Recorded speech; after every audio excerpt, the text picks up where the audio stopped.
Don't do what Nick does. Do it properly. Alrighty, so today we're working on getting the Mk3 up and running. I just had to put air in the tyre here because it, so long without being ridden it had just gone flat. The front tyre seemed okay.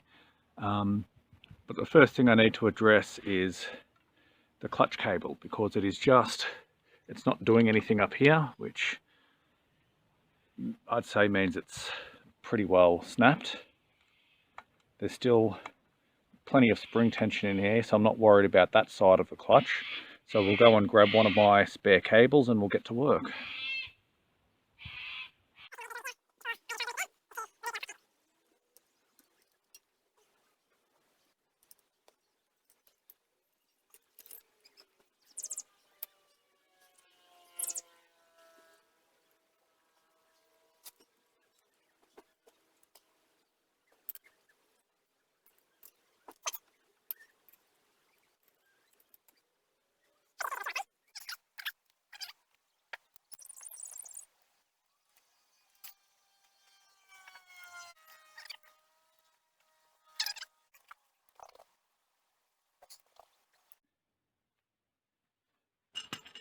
Alright, so all I did with this was took it inside with a 1.5mm drill bit, and I just cleaned up that little hole there because there was a lot of flack and junk. And honestly, this is a brand new bar. There's no need to replace it with spare parts. This engine's only done about 20 kilometers. I only rode it once. So what we can do, go ahead and put it back in.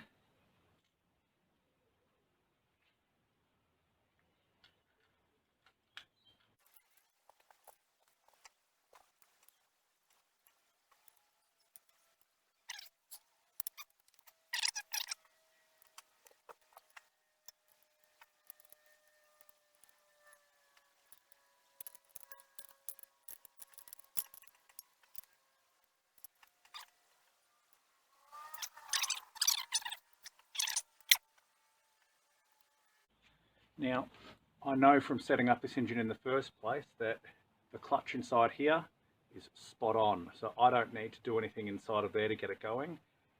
Everything will be about the tension on the cable here. So what I like to do, especially with these straight rods, I like to hold it in just at that point that you feel it bite and take up as much of that slack as you can. Sorry for the camera angle here.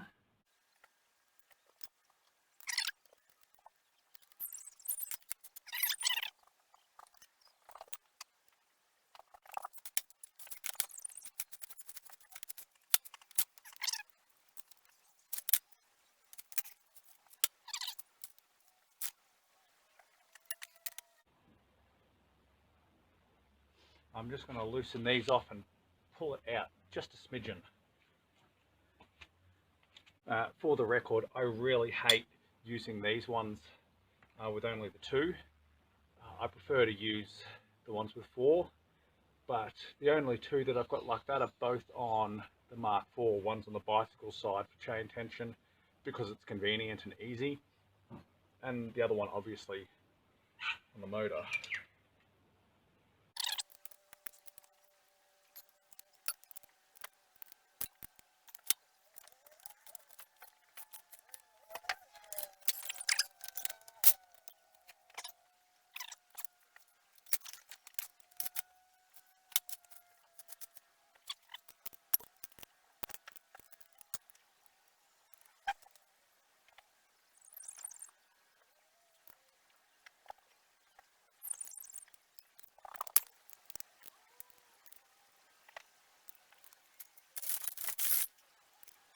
Now, tensioners like this, don't take chances with.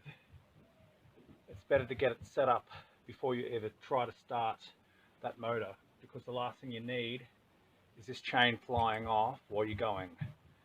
That's happened to me. It's also in one of my videos. I'm pretty happy with that. I'm not perfectly happy with the clutch, but we'll just have to see how it rides. So all I really need to do now to get this going is stick a fuel tank on, put a spark plug in, and see how we go. So I'm throwing my brand new 4-litre tank on. Now these tanks don't come with their own petcocks, so you just use the one that came in the stock kit. That's brand new anyway, it's never been used.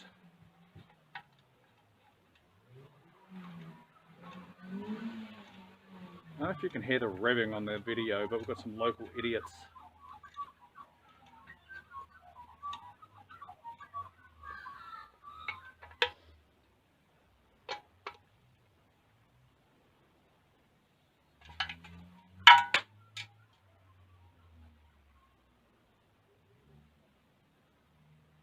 Please tell me I got that on video.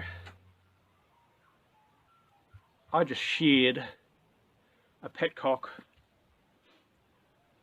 off in my brand new tank. Luckily I have easy outs.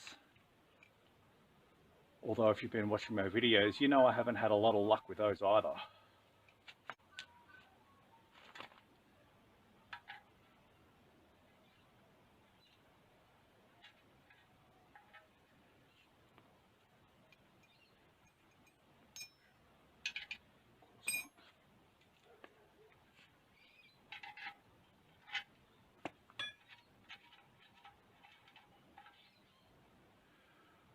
Now I have to go find a spare.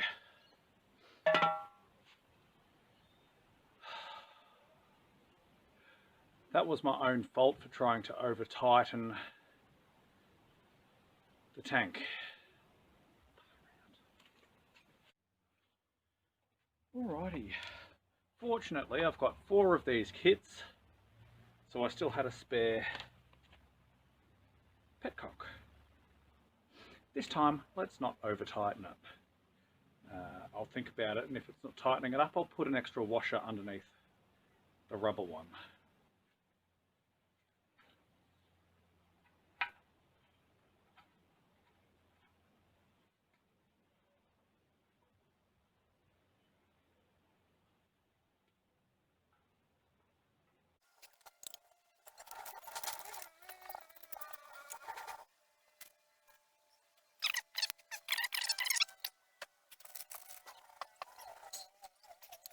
Now the reason I like the big 4-litre tank is it doesn't come with those studs, it just comes with these plates welded in. And that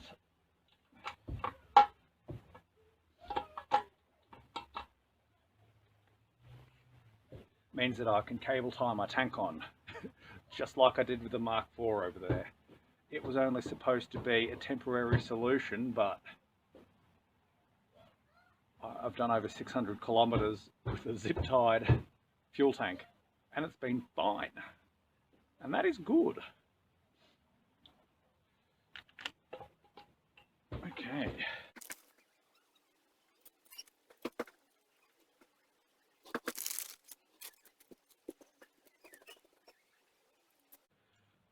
Don't do what Nick does.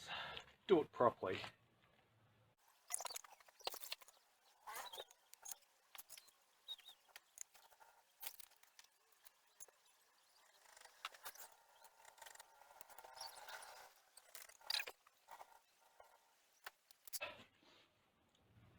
Don't judge me. Now, the only reason I'm zip tying this on right now is because the rest of the install is done on the Mark III bike, and all I had to do was sort out the clutch and the fuel line and the spark plug. I should hope that as soon as I get some fuel in there, you'll notice that I'm using one of the dirty, filthy fuel filters that came with the kit, because I've used up all my spares on my dual system over there. As soon as I get some fuel in and this line put in, we should be able to start it up.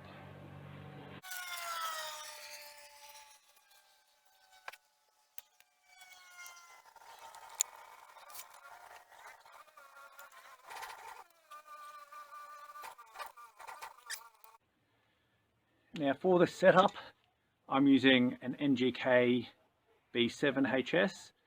This is a colder plug. It tends to start easier. I had issues using this plug with the Mk3 bike. It was bogging at top end, so I swapped it to a B5, which was a hotter plug, so hot that it melted the CDI spark plug boot, hence the blue cap I've got on there now. I would probably recommend going in between and getting a B6 HS. I feel like that'd be a nice balance between the hot plug and the cold plug.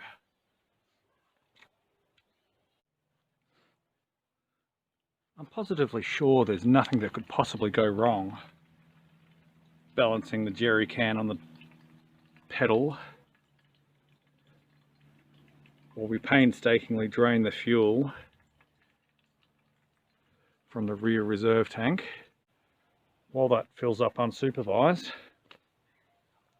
a couple of other things I need to tidy up on this bike is, of course, that's the rear brake cable. So I do need to just remove that. The gears don't really work because the cables are bound up by the fuel tank there anyway. Really, I only want to get this bike going long enough to make sure that the engine still works, everything's still firing. And then once my 56 tooth sprocket comes in, we're going to transfer the motor onto the Mk2 frame. We're going to try and get the bike started in the backyard. Now, I've never had a lot of luck starting the bikes in the backyard because it's a bit downhill. There's just not quite enough space, but we'll give it a go. This should tell us if we've got good compression, whether the clutch is working. At the very least, I want to see a few puffs of smoke before I try and take it out on the road. So, wish me luck.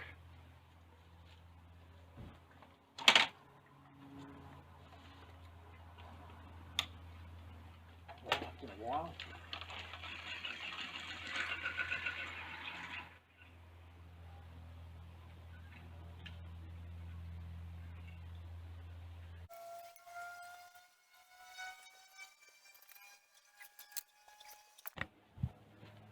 So a couple of things straight away. First of all is that derailleur, piece of crap that it is. I'm going to have to tilt it even further to the outside of the bike because it just keeps on wanting to pull the chain off the sprocket. The sprocket itself is not the issue. That's been on for quite a long time. It's as straight as it's going to get. But you can actually see the chain binding up on here. The other thing is absolutely zero bite on the clutch, so I will take this off and just make sure that everything's hunky-dory inside. Alright, so let me catch you up on what was going on inside here. So the clutch cover I damaged mounting it onto this frame, and the result was, when I tried to run it, well, you can see for yourself, there was a whole heap of flack in there. So I just need to go ahead and make a further adjustment inside there, because even with the clutch pulled in, there's still, you know, it's worked its way loose obviously.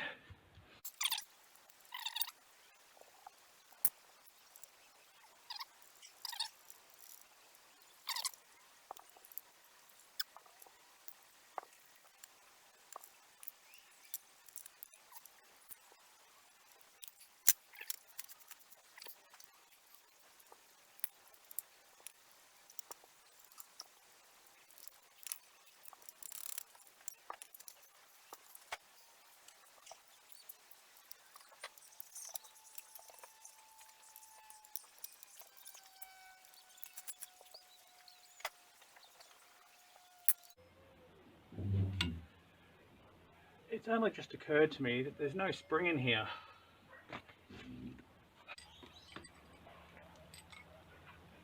Jackpot. Good grief.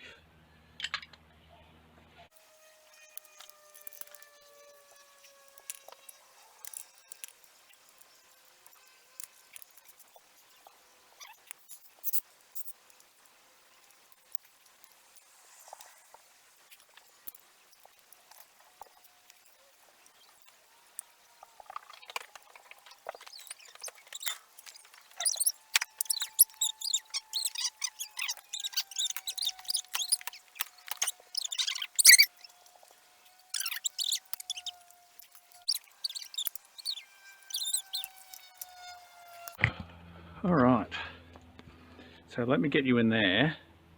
What I did is I removed that part from here. That's the part that the clutch cable goes down into. Now if you look down there as you rotate the tyre,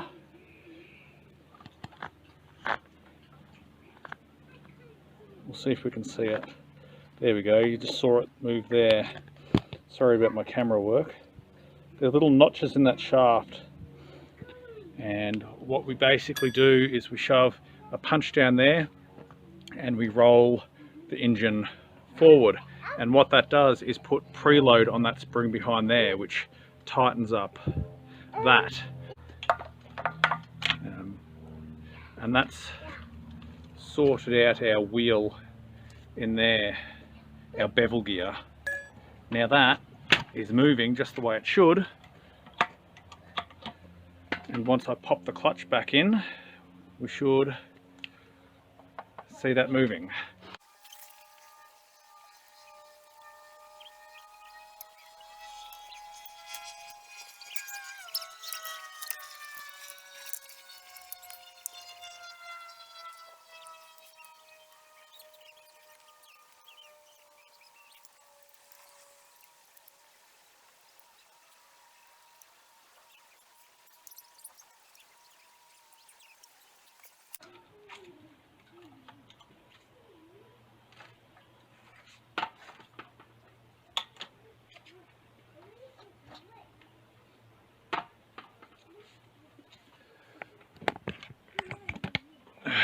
Alright, so if I can zoom out again for us.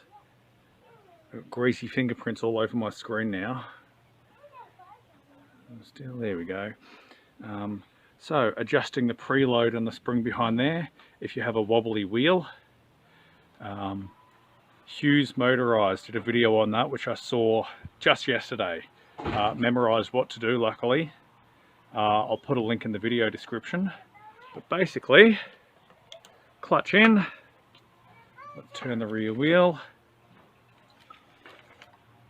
clutch out, turn the rear wheel, and you can hear the engine wanting to turn. So we'll go ahead and put our clutch cover back on, and we'll try and get it started.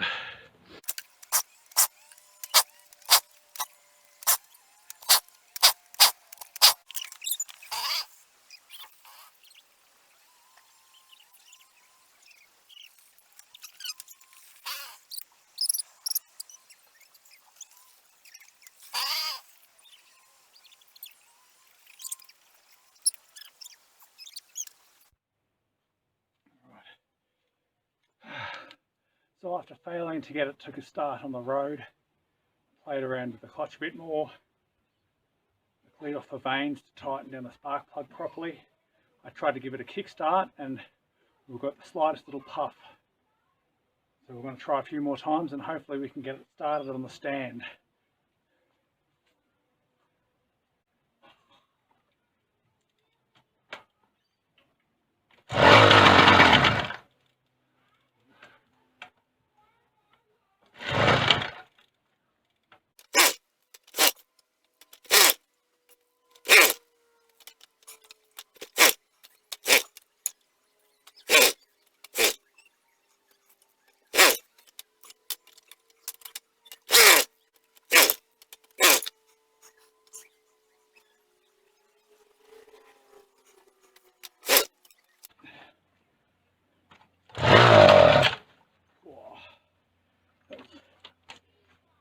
The most promising one yet.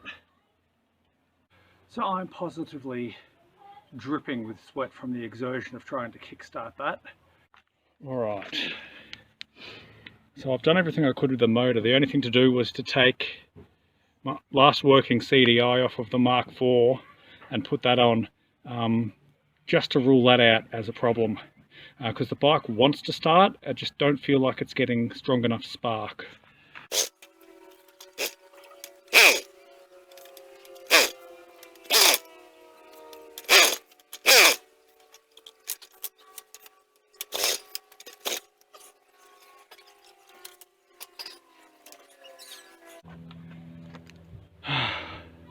Well, that was the most promising yet.